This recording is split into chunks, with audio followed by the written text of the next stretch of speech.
Why do I have to learn everything the hard way? I'm going to share these 4 lessons with you that I learned over one of the craziest years of my life. Life doesn't just go, okay, abracadabra, Mel, now you're happy. That's not how it works.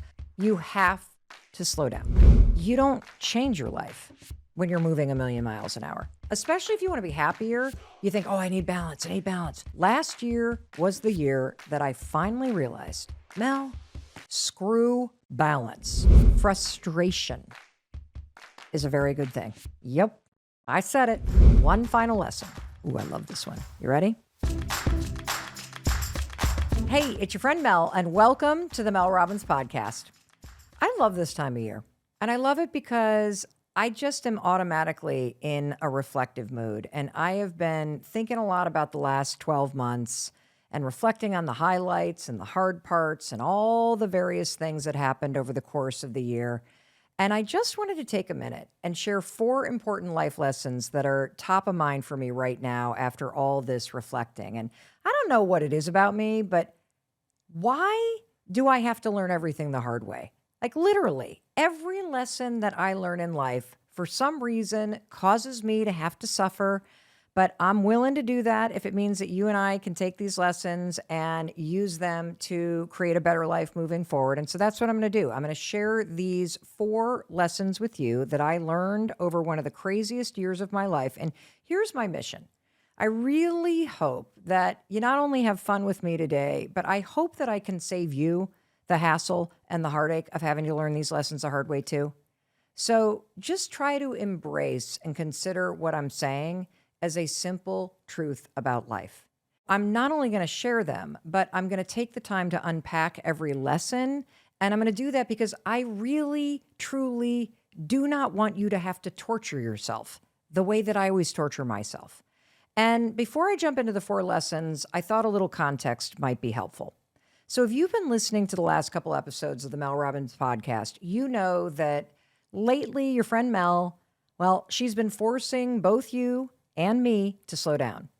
And you know that that does not come easily for me. It does not come easily for me to get into a very self-reflective mood. I am not the kind of person to make a cup of tea and sit in a comfy chair and just lounge around. And I have to laugh because as I'm talking to you right now, I realize that it's not 4 lessons, but that I'm about to share what is probably a 5th life lesson with you that I learned the hard way this year. And it's this: you have to slow down. You just have to slow down.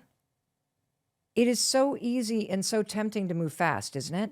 To just blow through your life, to blow through your days. But you don't change your life when you're moving a million miles an hour. And a lot of times, at least for me, you don't enjoy your life either. You need to slow down in order to enjoy your life. And you need to slow down if you want to make it better. Because the most meaningful changes, have you ever noticed they happen when you're still?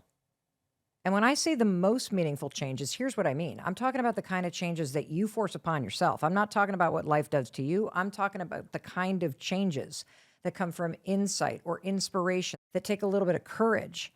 You know, those changes where you've been mulling it over for a while and all of a sudden, I don't know what it is, but you just go, I got to do this. And you might feel a little inspired by what you're thinking about. You might feel a little afraid at the same time. And one of the reasons why I have been encouraging you and me to slow down is because it works. I mean, have you ever noticed that it's usually when you're either out for a long walk or you've been lucky enough to be out for a hike in the mountains, or you're walking on a beach, or maybe you're taking a really long, awesome road trip by yourself, or heck, you're just standing in a hot shower at the end of the day. Have you ever noticed that it's in these quiet moments that somehow you gain clarity? Well, there's a little research for why slowing down creates these moments. It's because slowing down and kind of losing yourself in a walk or in a shower or on a road trip, you know what happens? It allows your mind to wander. And it's in that moment of slowing down that creativity, new ideas, inspiration for some big change, it just like bubbles up from your subconscious, from your heart, from your soul, all the way to your conscious mind.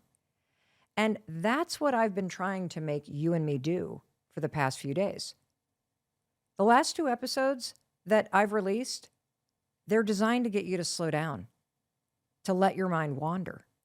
And my favorite way to do this, to force myself to slow down, is by taking a deep breath, grabbing a mug of coffee, grabbing my journal, and just letting it all out.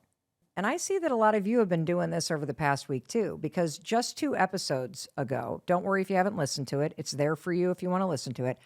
I gave you 6 questions. 6 questions that I wanted you to ask yourself. Questions that create this kind of slowdown moment where your mind starts to wander. 6 questions that bring inspiration for big changes to the surface. And if you haven't listened to that episode, I also want to remind you that that episode is also where I told you about this free gift that I have for you right now. It is a workbook. I have it right here. I want to tell you this thing is so gorgeous. It is blue. It is yellow. It is bright. It is happy. It is encouraging. It is thick. It is premium. And it contains those 6 questions.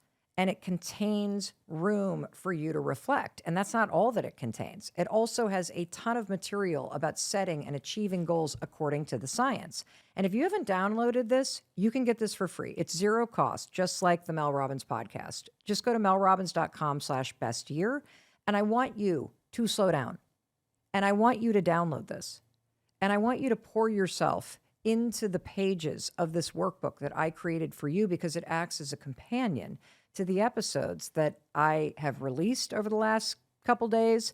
It also acts as a companion to the episodes that I am releasing over the coming weeks. And again, 0 cost, totally free.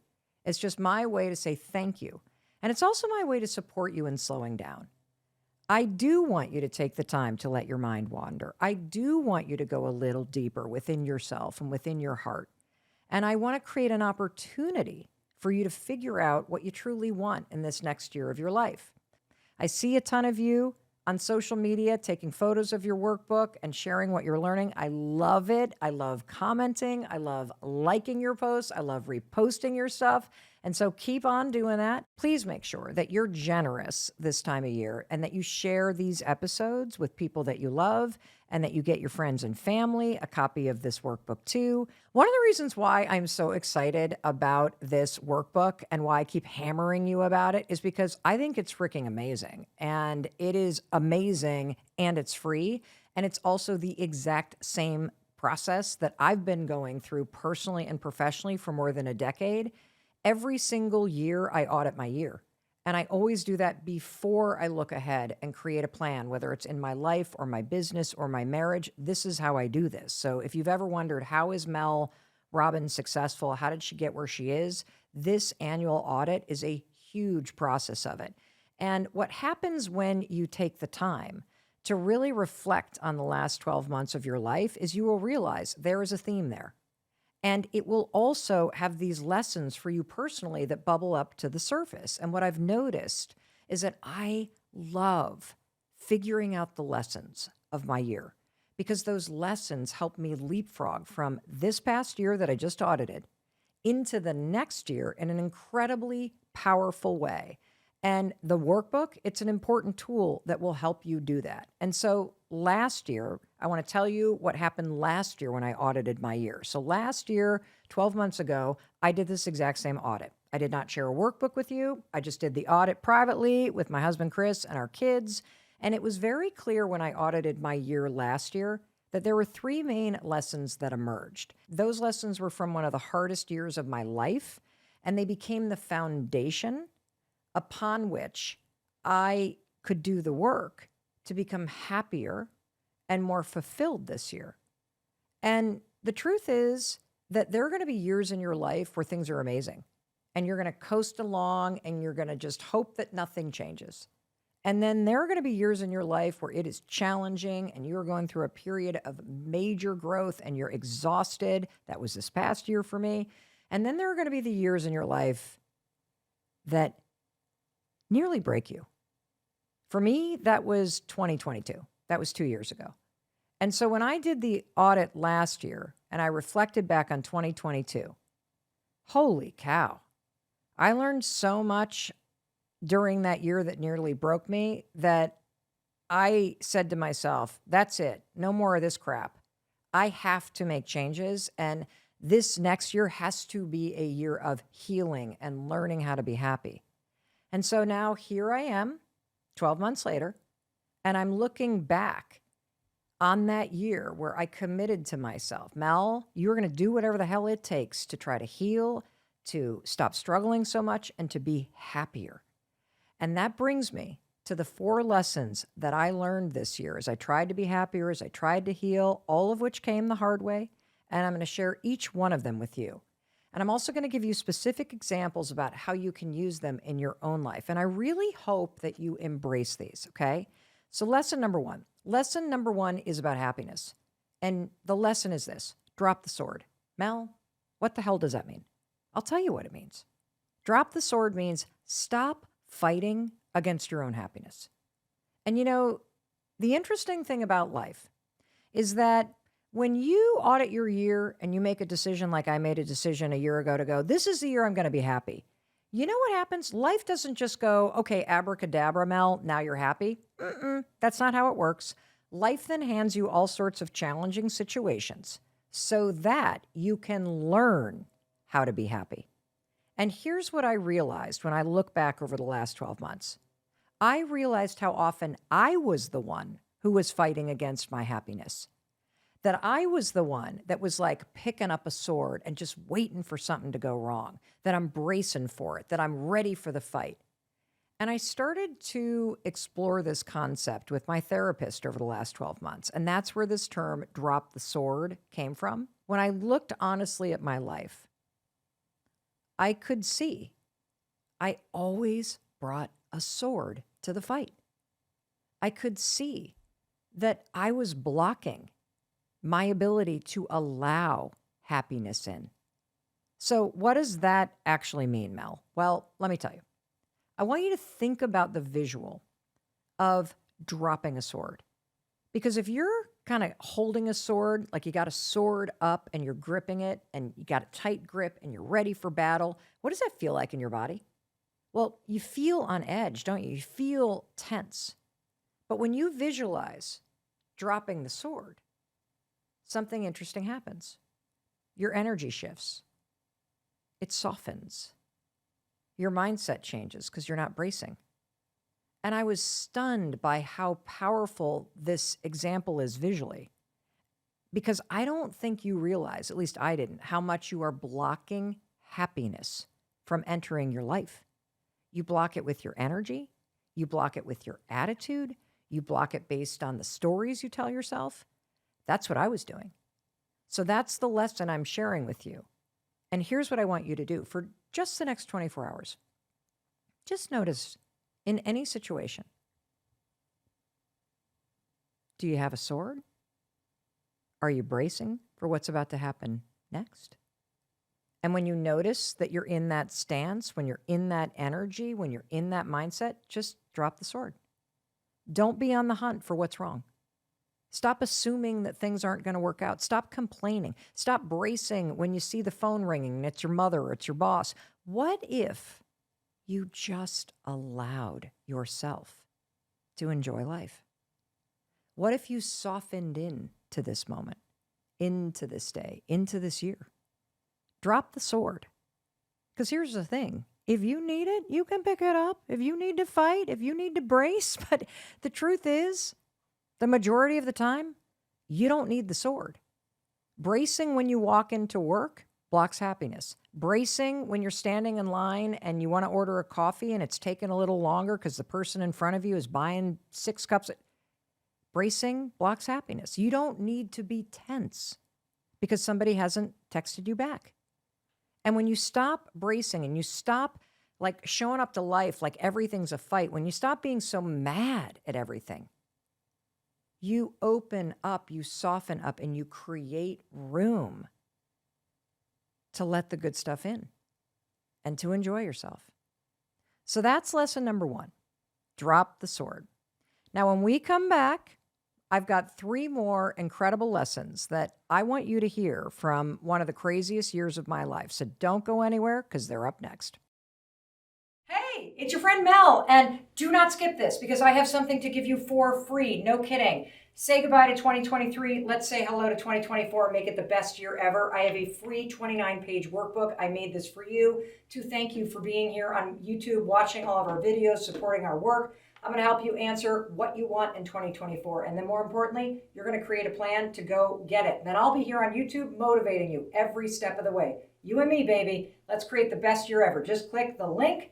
Boom, I'll take you to the page. You'll have this puppy in your hands in less than a minute and be right back here with YouTube for me to motivate you. I love you. Let's do this. Welcome back. It's your friend Mel. I am so thrilled that you are here. Thank you for being here with me. I'm so glad I get to teach this to you. I'm sharing the 4 lessons that I learned after auditing what has been one of the craziest years of my life. And I just shared the first lesson, which is drop the sword. Has to do with happiness. Now, let's talk about the second lesson. The second lesson is this. Forget about balance. Focus on boundaries. Like you, I have always been in the pursuit of trying to balance work, life, time for myself, and I'll tell you, last year was the year that I finally realized, Mel, screw balance. You need boundaries. See, here's the thing about balance. Especially if you want to be happier, you think, oh, I need balance. Well, balance is something you wish for. Boundaries are what you need to create. And another insight that I had about balance is that if you're busy seeking balance, you know what ends up happening? You literally put every part of your life in competition with every other part of your life because the word balance presumes that everything in your life has equal weight. Otherwise, it won't balance, right? Well, that's just not true. And here's what I've discovered. That seeking balance as a way to be happier or a way to have everything, it actually creates resentment in your life. For example, if work is really demanding, let's say you love your job, but it's been really demanding, and then you start to feel like your life is out of balance, what happens? You start to resent work. Or if you come home from work, and even though you're seeking balance, you're exhausted, and your kids just want to do something that you don't want to do, what do? You resent your kids. And here's why I love boundaries, because boundaries requires you to be responsible for how everything in your life will fit together. And boundaries get created based on, well, what is my top priority and what are my needs in the moment? See, boundaries are an active choice.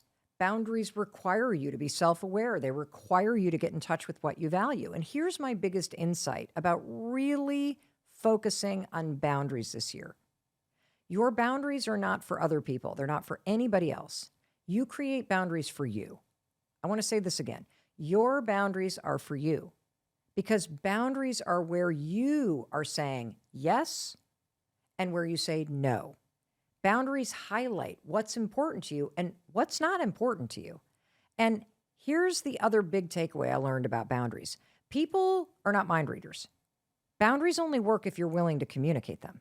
And so I'm going to give you 2 examples of how I just started forgetting about balance and I started focusing on boundaries and how that helped me create a better life and achieve goals during this year where there's so many things going on. It was so crazy. Balance was a freaking joke and trying to pursue it made me miserable. And by the way, great boundaries, this is what's crazy, make your life feel as though it's more in balance because with boundaries, absolutely everything can fit in a way that it's supposed to fit in based on what's important to you. So let me give you an example. So one of my goals for this past year was to be more present with my family. Why? Because this was a year about healing and happiness. So I created a boundary with myself, and here it is. Mel, when you're home or you're with your family, your phone is not on your body. That was my boundary. So if we were out as a family, my phone is in my bag. If I'm at home, do you know where my phone is? It's either in my bathroom plugged in or it is in the kitchen plugged in. And look, if you've listened to this podcast or you've followed me on social media for a long time or you've seen me speak at a big corporate event, you know that I have really good boundaries already with my phone because I don't sleep with it. I don't have it near me. I keep it in a different room. And I have that boundary in place so that I can get up in the morning and put myself first and have a great morning routine. But this year, I took boundaries with my phone up an entirely new notch. I just don't have it on me when I'm with my family. And you want to know what? It works. I feel like I spent a lot of time with my family. And you want to know the truth? I didn't spend any more time or less time with my family than I did the year before. I was just present during the time I was with them because of the boundary. And there's a lot of powerful research here. In fact, I think we need to do an entire episode on this. There's this thing that everybody's talking about, and there's a big New York Times article about it. It's called phubbing, AKA phone snubbing. So just combine the word phone with snubbing for phubbing, okay? It basically means you are snubbing the people that are sitting there right around you in real life when you are standing next to them and you're looking at your phone. And here's the interesting thing about the research. Studies show that phone snubbing makes the people around you feel like they're being ostracized by you, and they also start to distrust you. And another study shows that if you start phubbing or snubbing people with your phone, it can lead to this ripple effect when you're with your family or your friends. And I bet you've experienced this. Let's just say that, Chris is on his phone and I'm kind of waiting to talk to him. And I start to feel like, oh my God, he's ignoring me. He's like standing next to me and he's busy scrolling through social media. So what do you end up doing? You just pick up your phone and you start scrolling too. Well, this year I did not do that, at least not as much as I used to. And I'll tell you, this boundary was so cool because it made me realize how great it is to be more present with the people that you love and how often it's just the damn phone that keeps you from doing it. And the truth is, it would never have happened without a boundary. If I had just said, I need balance between work and home, it wouldn't have happened. I'm going to give you another example because boundaries are so powerful. I set another boundary with my health. So I am really committed to improving my gut health and balancing my hormone health. And you may already know this, but in case you don't, I am in the throes of menopause and I feel like my body is changing because it is changing. And all the things that I used to do in terms of my habits and what I eat and how I exercise, they're just not working. And I'm freaking frustrated by it. And like you, every single time we have a great expert on the Mel Robbins podcast, I learn so much. And I want to give a shout out to Dr. Amy Shaw because I learned so many amazing things about gut health from her. She appeared 3 different times on the Mel Robbins podcast. And one of the favorite things that she taught me was the research around caffeine, adenosine, and the brain, and also the research about how your estrogen absorption for hormone health has a ton to do with your gut health. And when I learned all this, it inspired me to create a boundary with coffee in the morning. I know, sounds weird, just hear me out. But I used to be the kind of person that when I would wake up, I would drag myself, like army crawl my way to the coffee maker. I would slam a cup of coffee before anything else hit my lips. I don't do that anymore because of science. Now I wake up, I drink 16 ounces of water first thing in the morning, and I have a boundary. I do not have coffee until at least 90 minutes into the day, oftentimes later. And I usually only have coffee with breakfast, not on an empty stomach. And on most days, that's the only cup of coffee I have. And I got to tell you, this is a huge positive change for me. I used to drink 4 to 5 cups of coffee a day. And with these changes, I do feel healthier. I do feel less bloated. And the crazy part is, I feel more energized and focused with just 1 cup of coffee because of the science and because of adenosine. Now, if you want to learn more about this research and you missed the one where she was talking about it, just follow this podcast because the very next episode that I'm releasing is about the 8 small habits that I learned from experts on the Mel Robbins podcast over the past 12 months. And we share that amazing research from Dr. Amy Shaw in the episode that's coming next. All right. Speaking of coming next, let's hit the pause button. I want you to hear a word from our sponsors because they allow me to bring you not only this podcast, but all the things that we do at zero cost. I love our sponsors, so take a listen. And when we come back, I'm going to be waiting for you, and I'm going to be ready to tell you the final 2 lessons that I learned the hard way so you don't have to. Don't go anywhere. Welcome back. It's your friend Mel. I'm so glad you're here because I got 2 more lessons to teach you from one of the craziest years of my life. So just to quickly recap, the first one was about happiness, dropping the sword and allowing more happiness in. The second lesson that we just covered was forget balance. Focus on boundaries. Okay. Third lesson. Ooh, I love this one. You ready? Frustration is a very good thing. Yep, I said it. Frustration. This is a lesson, a big lesson I learned this year. Frustration is not a sign that things are terrible. Frustration is a sign that you're growing. And I have to kind of laugh as I share this lesson with you because, I mean, if you think about what I was saying in the beginning, I told you that I always have to learn things the hard way. And one of the reasons why these lessons feel so hard to me is because I always feel so frustrated about some aspect of my life right before I get it. And what I'm realizing is, of course you do, Mel. It's hard to learn life lessons because you feel frustrated, and you're frustrated because you're growing. You hadn't gotten the lesson yet. And so here's the takeaway that I just want to hand to you like a gigantic gift. Frustration is a good thing because it just means you've outgrown some aspect of your life. And you're not meant to stay in a place or a situation or in a system that no longer suits you. That's why you're frustrated. And before the break, remember that I said I was frustrated with my body because all the habits that I had in my 40s were no longer working now that I'm in menopause? Well, frustration is just a sign that I've outgrown the habits that I had in my 40s. And now that I'm in my 50s, I need to up-level my habits. That's all that it means. This lesson is critical. I want you to think about the 5 main areas of your life: health and wellness, career, money, and school, relationships, love and friendship, fun and happiness, purpose, spirituality, and meaning.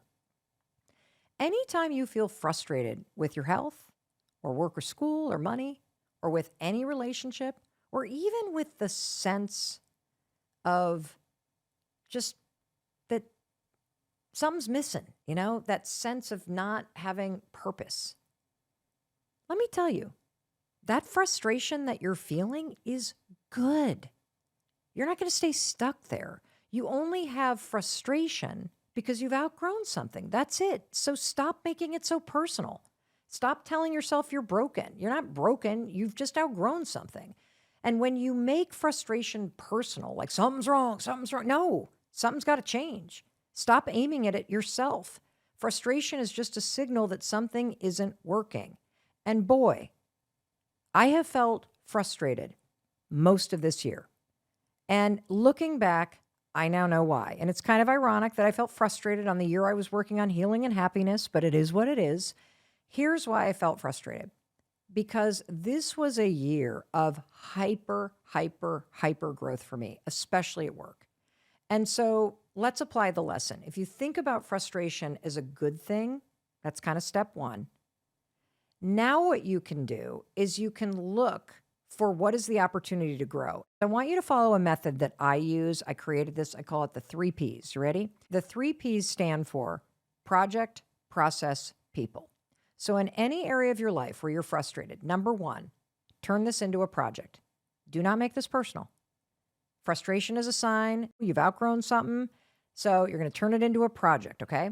Number 2, you're going to ask yourself, okay, what process is broken?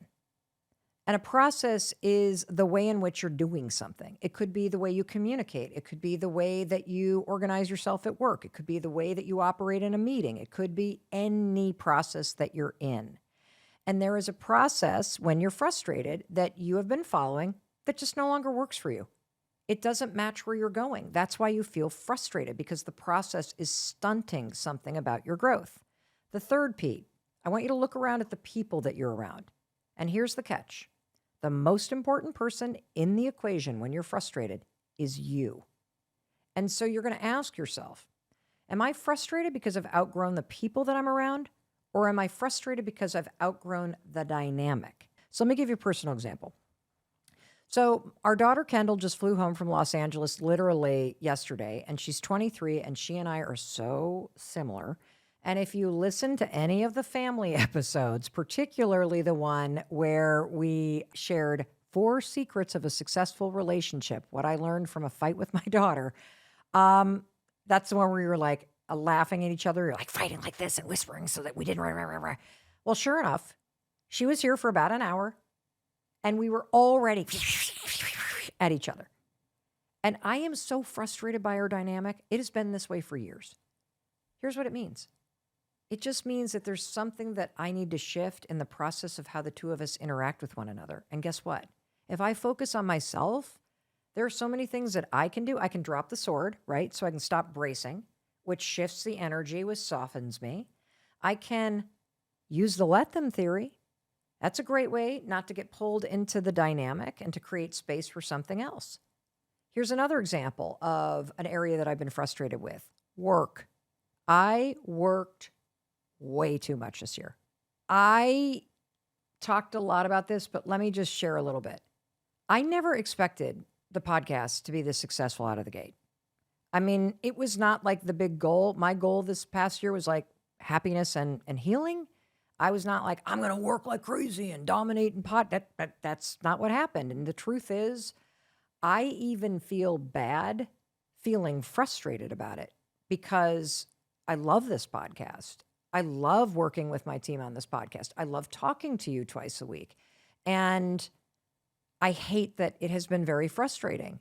And before I tell you why it was frustrating, I want to make sure I thank you because all of this runaway success is because of you and because of our team, but it's mostly because of you. You made the Mel Robbins podcast the number 5 most followed podcast of the entire year on all of Apple Podcasts. It's your shares, your listens, the amount of time that you have spent with me. I mean, this doesn't happen. What you did, this is unheard of because this is not a celebrity show. They're not famous people stopping by here promoting their stuff. And I'm not a famous sports figure dating the world's biggest pop superstar, talking to my brother. I love those guys. But I'm like a 55-year-old mother of 3. And I'm not trying to undersell myself. I know I've done amazing things, but I never launched my own podcast. I know how come I didn't expect this level of success. And I'll tell you, there have been times this year where it has been exhilarating. It is so exhilarating to be 55 years old and trying things you've never done. It is so exhilarating to be this creative. It is so exhilarating to make an impact in your life. And you know what else it's been? Freaking frustrating. Crazy, frustrating, and overwhelming to work like 90 hours a week for an entire year, especially when I had made a commitment to heal and be happy. It's crazy frustrating to feel like you're always behind, to feel like you're always reinventing the wheel, to constantly be trying to figure things out because you've actually never done this before. And what I know is that any place that you're frustrated, this is a huge lesson this year. Over and over and over again, I would say to myself, it's not you. Stop aiming this. I'm not frustrated with myself. I am frustrated with the feeling like I know I need to upgrade how I'm working. Remember what I said at the top? You have to slow down. If you're in a moment in your life where you're frustrated about something, you feel like you're getting run over by your marriage or the situation with your parents or work or school, you have to slow down. Because when you slow down and you stop making this personal and you stop punishing yourself, what you will realize is exactly what we have realized, that our small but mighty amazing team has completely outgrown all of the processes and systems that we use to launch the podcast. Recognizing frustration as a sign of growth allows you to step back, allows you to be strategic instead of emotional. It allows you to solve a problem. That's what we've done. It's why we've opened these new studios in Boston. In fact, you might have even heard a little while ago some of the construction that's happening outside because we haven't even soundproofed the room yet. Yeah, I thought it'd be so cool to be in this really cool area of Boston, and I kind of forgot, Mel, Boston's not exactly Vermont, where our studio is in a place above my garage where I only need to worry about when Mike, the UPS driver, pulls in and our dog YOLO goes bananas. Here, holy cow, there are buildings going up everywhere. But whatever. And knowing that I don't have to see frustration as a sign that we're failing, I can see frustration as a sign that we're growing. And this is a really important lesson for you to embrace, particularly at work and when you're learning something new. Because when you're learning something new or you're in a hyper growth period in work or with your side hustle, you will feel like you're out over the tips of your skis. And it can make you feel like I'm not good at this. I'm screwing this up. I do not want you to think about it that way. Instead, here's the lesson. The next time you're frustrated, think, oh, wait a minute. Okay, I'm frustrated because I don't have the support and the systems that I need to get me where I'm going. So how do I take a step back and slow down and create the systems and support that will represent where I want to get to, not where I am right now? And by the way, exact same lesson in your life. Think about habits. What are habits? Habits are just systems and processes in your life that you repeat. So if, for example, you're frustrated with your health and you're frustrated with your inability to stick to things that you want to do to make yourself healthier, instead of aiming that at yourself like you're some loser that's never going to get this right, forget that. You just have outgrown the systems and processes that you use. That's it. It's not about you. It's about the systems. Maybe you need a different process for how you buy groceries, how you stock the fridge. Maybe you need different foods in there. Maybe you need to adopt one of my favorite all-time processes when it comes to making a new habit stick. Write it on a Post-it note, stick it on your mirror. Maybe you need a new morning routine. That's a process, by the way. It's a process you follow every single morning. If yours no longer supports you, don't worry about it. In fact, in a few episodes, I'm going to hammer you about what you need to do every morning, and I'm going to help you make it easier. Here's the bottom line. When you feel frustrated, good. It's a sign that you're growing. It's a sign that you need to update systems. It's a sign that you need to either change the people you're around or change the way you're around the other people. Hey, it's your friend Mel, and do not skip this because I have something to give you for free. No kidding. Say goodbye to 2023. Let's say hello to 2024. Make it the best year ever. I have a free 29-page workbook. I made this for you to thank you for being here on YouTube, watching all of our videos, supporting our work. I'm going to help you answer what you want in 2024. And then more importantly, you're going to create a plan to go get it. Then I'll be here on YouTube motivating you every step of the way. You and me, baby. Let's create the best year ever. Just click the link. Boom, I'll take you to the page. You'll have this puppy in your hands in less than a minute and be right back here with YouTube for me to motivate you. I love you. Let's do this. All right. One final lesson. You ready? Me too. I love this one. I'm going to be curious to hear which one's your favorite of these four. Change takes a year. I really love this lesson because, gosh, we just want to speed things up, don't we? Always. Just imagine if you gave yourself permission to dream really, really big right now, and you gave yourself the grace of a year. I keep referring back to this episode that we recorded with my family, and I'm thinking about this moment when this listener called in, and she was really distraught because the family had moved during her daughter's high school year, and now her daughter was really, really struggling because she was in a brand new high school. It was her sophomore year. She was starting to feel anxious and lonely, and I'll never forget what my kids said. They said, you got to give it a year. You got to give that kind of change a year. And they're right. It's a simple lesson. But boy, is it important. You know, when I think about anything in my life, whether it's this podcast or building the new studios or moving to Vermont or trying to get my gut and hormone health all sorted out, doesn't it feel better to say to yourself, it'll take a year?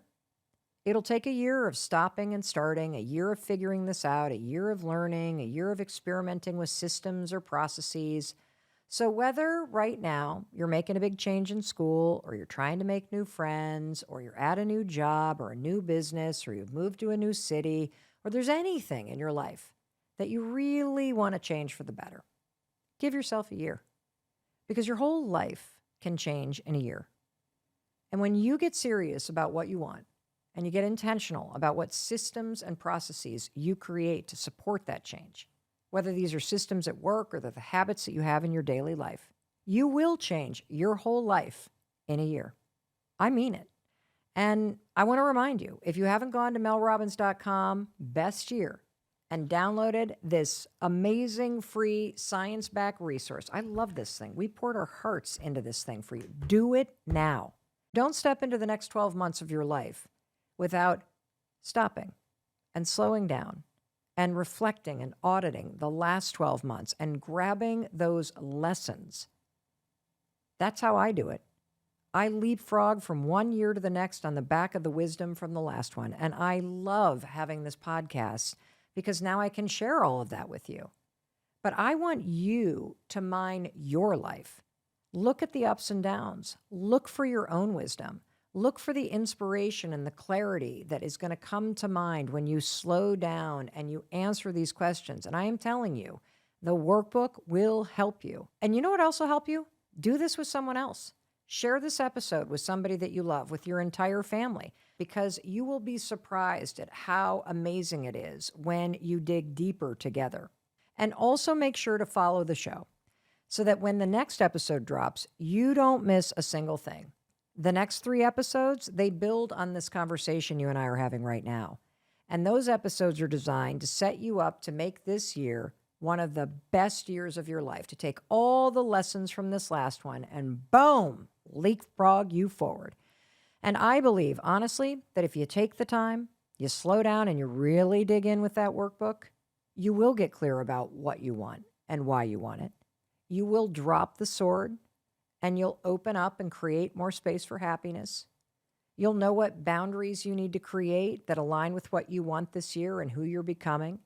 And you'll be able to see the moments of frustration that rise and fall because, by God, when you commit to growing, you're going to be frustrated. It's just part of the package. And learning the lesson that frustration is good. It's an opportunity. It's not a reason to annihilate yourself.